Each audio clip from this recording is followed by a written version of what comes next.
Hey everybody, I'm Shane Ireland. I'm here on location at the brand new Blackbird Cigar Factory con mi hermano, Jonas Santana. What's up, Shane? See you, man. It's been a little while. It's been a little while. You've been busy. Well, I got a lot of flights, but that's part of the game. That's part of the game. Before we get into the details, I will say this is for sure the most beautiful cigar factory I've ever seen. Oh, come on. It's incredible. Are you sure? Oh, I'm sure. Yeah. I think we need awards for factory. I think so too. Yeah, forget about the booth awards. Let's give them to the factories. So why don't you tell us a little bit about how you got from the beginning of the company until where you are now? Working like crazy. Sure. But team effort. Believing in, of course, team effort. And I'm repeating it again because I believe that's the true essence. Everybody plays a role here. Pablo, the master blender, Vlad, which is administration in here. He put everything together. I'm the guy that always take a flight. I'm the pilot guy. And of course, you need your mindset, like what I want to achieve. Mindset is the first stuff that you need. What do I want? What do I want to respect? Because I believe when you respect the craft in the cigar industry, you know, Blackbird is very modern, but no matter how great is the marketing, craft has to be the main stuff. Sure. When you respect the craft, you respect the customer, the consumer, and everybody around it. Yeah. So I believe because of that, it really helped. And of course, investment, but there's no investment without risk. Yeah. But if you don't take the risk, there's nothing you can jump. That's true. So when you talk about the craft specifically, can you tell us a few things? I mean, we saw some of this on the tour already, but can you tell us a few things about your approach here to the craft specifically that is different or that goes maybe the extra mile compared to what's typical for the industry? I believe in this case, we haven't reinvented the wheel, but we go the extra mile. So every tobacco that we get, no matter if we grow it or we get it from a source, we like to do the process again until we get our own signature. I think I was explaining you that earlier. When you say the process, you mean fermenting, curing, sorting, curing, everything? doing pilons and all the process, the mulling room. Yeah. When you want to get that color to the right spot, extra mile is what we do. And in the case of making cigars, what we do in premium cigars, we don't allow the rollers to do more than 350 cigars in a day because I don't want them to be fatigued in the hands. We will always try to get the precise stuff. Yeah. You're always working with Mother Nature, human beings and stuff like that, but you have to be true to yourself. Like don't overwork in something that can be done better, even if you take a longer time. But when you try to reach perfection, you're always gonna get like a good fruits back to you. I know if that's the right way to say it. Sure. Yeah. No, I mean the result. Is different. So you say, just for context, a daily quota for one pair, no more than 350. Correct. That's significantly less than I think is industry standard. Correct. And a lot of times these pairs of rollers at other factories are incentivized to overproduce, and they're paid by how much they produce. So how do you create the incentives to keep these guys striving for the right quality when they have such a low demand? Well, so in this case, the cigars that we don't use, we call them mono. It would be like monkey in English, but it doesn't make any sense. So in our case, it's the less mono they get, the bonus they get at the end of the week. Oh, okay. So it's about just about the quality. Every cigar you make has to be made with the same love. Every single stick. Yeah. So that's how we keep the motivation. So and we pay them like they do 500 cigars with 350. Ah, okay, that's fantastic. So what about pre-production? We saw a lot of beautiful tobacco, a lot of beautiful raw components. How do you get to a point where you guys know that the tobacco is ready for production? Is there a standard, or is it however long it takes? However long it takes. Some leaves take longer than the other ones, but of course we try. In the case of Papa, which is the master blender, when we make the cigars, he probably is trying 22 cigars until he reached the right blend. Sometimes he makes the cigar to see if the tobacco is there. Sometimes we just do it right with the cigar. We call it galilla. Yeah. So we do one single type of cigar to see how much is burning. Everything is by, how can I say, by labor, by feel, by taste, by palate, but a lot of stuff around it. Yeah. Are there any types of tobacco or any materials that are new to you guys or that you're excited about using going forward? In this case, what we're using new right now is the Arapiraca. Oh, okay. We have a couple of packets, not so much, but we want to make one of our short runs with that. What other tobacco? Outside of that, I think that's what we have the newest. And as far as Tripa, I think we're working with Carbonell. Okay. Just one family in the Dominican Republic that created that seed. Fantastic. But outside of that, we use the common stuff. But the thing is, the way we age tobacco, ferment tobacco, is not the common stuff. Yeah. Because we always go the extra mile. Absolutely, absolutely. What about you spoke a little bit about some of the crop year stuff that comes from the farms that you guys are working directly with now. This is relatively new?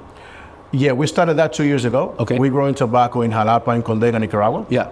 We're growing in San Andres, Mexico, and we're growing in Mao and La Linea in Dominican Republic. Okay. So 3 types of areas that we're growing our own. And for context there, starting that 2 years ago doesn't mean you can use that tobacco in the first 2 years. No, It takes a long time. It's taking a long time. It can probably take 2 to 3 years of fermenting and pilons and a lot of things before we can use that. Before you can use it. And then we gotta let it rest. Depending, of course, of the cigar. Some brands can do, like we respect every single brand the way they do it, but it's, again, we go back to the signature. You have cigars that probably can take 5 years, 6 years before you put it out. You have cigars that in 90 days, 120 days, you can put it out. Right. So depending on how much care we want in the cigar or lineup that we want to develop, that's how we work our stuff. Fantastic. And one other thing that I thought was really interesting when we were taking the tour earlier is, I would say, sort of the natural approach to the processing of the tobacco. Chemical-free, only Chemical-free. water, only temperature and humidity control, and multiple Correct. aging rooms and multiple steps. Exactly. So in that case, instead of fumigating with, there's like a peel, I forgot the name of it. Yeah. But we like to froze the cigars, so there's no chemical there. Yeah. If we're working with Maduro tobacco, we use wine instead of other chemicals, and we use heat and humid to get that coloring to the right spot. Yeah. So everything is natural. We don't like to mess around. I have to say, that sounds expensive It and is. time consuming. Time consuming, but that's the way it That's goes. what you get, Like, yeah. there's a lot of wonderful cigars out there, but the only way that you can set yourself apart is by going to the extra mile, doing a couple of different stuff. Like when you saw the plastic in the pilon, Yeah. you don't see that. I've never seen that before. You're What is the still- purpose of that, by the way? We probably have some shots of that, but we saw some smaller size pilons that were completely wrapped and closed together. So what is the benefit of this? You keep the heat inside. The heat inside. There's other ways. So for example, you can do the muley room, but different process.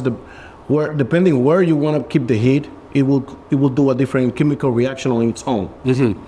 So that's something that's new that we've been working on like for the last 2 months. Oh, okay, okay. Experimenting with that. I would also imagine that in addition to keeping the heat maybe more consistent, you're also keeping some of the oil, aroma, character of the tobacco from, I suppose, escaping. That's something else. Like you cannot overdo something because you always need those minerals and those oils in the tobacco. When you do something too much, you can lose some of the essence of the tobacco. So you gotta be careful with that. That's why you always have to try and check temperature all the time. Yeah. A lot of hands touches the tobacco and the cigars before you put it in your mouth to smoke the cigar, enjoy the cigar. So yeah, you gotta be careful. Yeah. With every single step you do in the tobacco because anything can be ruined. Like I said to you, that's the bank account. Yeah. So if those tobacco is not great after you put time and investment, so wow, you have a serious problem. That's crazy. One of the pilons out there that we came across was being turned when we were taking the tour, and I asked how many times it had been turned and when it was finished, and I think the answer was that it had been turned 3 or 4 times so far. And that it could be maybe up to a year of turning before being finished. He said that it will do like a year and a half before we can start working on that. On that particular one, that is an excessive amount of time, but I'm excited. I'm excited to taste it when it's ready. Of course. For those out there who maybe are new to your cigars, where would you recommend somebody starts within your portfolio?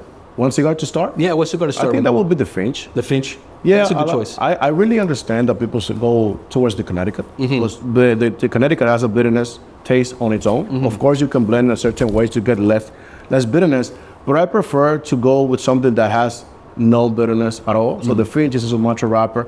You don't have too much. And the thing is, in this case, Nice and medium.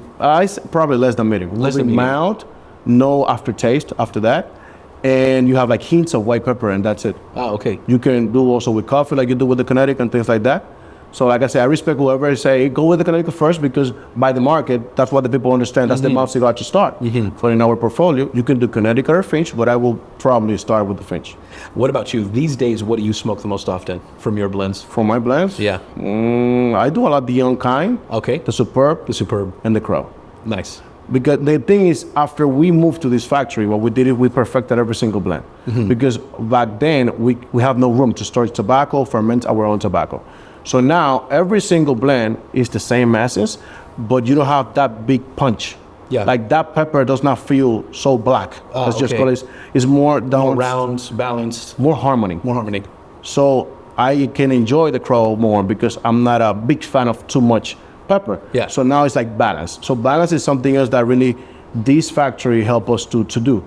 You know, when you're doing something in medium to full and you didn't balance that out, like you're not gonna appreciate the flavors. Sure. If you overload it with ligero, probably you're gonna have a problem. Right. So balance is very important, and complexity, which I think the market right now, the consumers are more educated than before. This is true.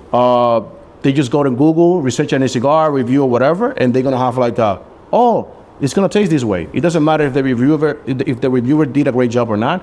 They already have something in mind that they might gonna get from there.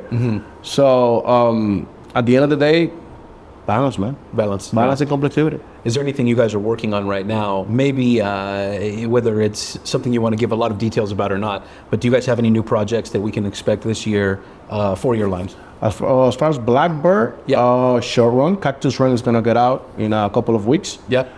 Crow Box Press, which you know, smoking pipes is gonna be the first in the nation. Fantastic. We're gonna try to launch our first cigar that is gonna be over $20 before tax. Okay. You're smoking one of them. Is that it? This is fantastic. You think so? Yeah, absolutely. I'm excited to hear the name and to see the packaging. The good thing about that, do you feel the bitterness in that Connecticut? And it's super rich. Can I tell you that's a double Connecticut? Is it? Binder and wrap. Okay. But the way we did it over there, multi room process, everything that Papa did over there, it made like the right Connecticut for me. So, you know, when people go above 20, not the most of the time, they have the knowledge. Yeah. What they have is they want to have a great time with the people by the label or by whatever they want to do. But they don't have the time. Like those people that can pay $500 a box, let's say, they don't have the time to be sitting down all the time at the lounge. Maybe I can be wrong. Sure. But that's a perception that I have about the market. Sure. So we got to nail it right away. Exactly. No, this is fantastic. Extremely rich. From the first light, it was, I would say, one of the more flavorful Connecticut's I've had in a long time. Wow. For sure. Thank you. Is there anything else about the brand that you want the smokers out there to know? About the brand? Yeah. The vision of the brand, everything. Like I said in the beginning, nobody can clip our wings. I'm still here. Yeah, you're still here. Fantastic. Thank you so much, man. Thank you so much, Jalen. I really appreciate it. I'm happy you're here and the team. See you guys.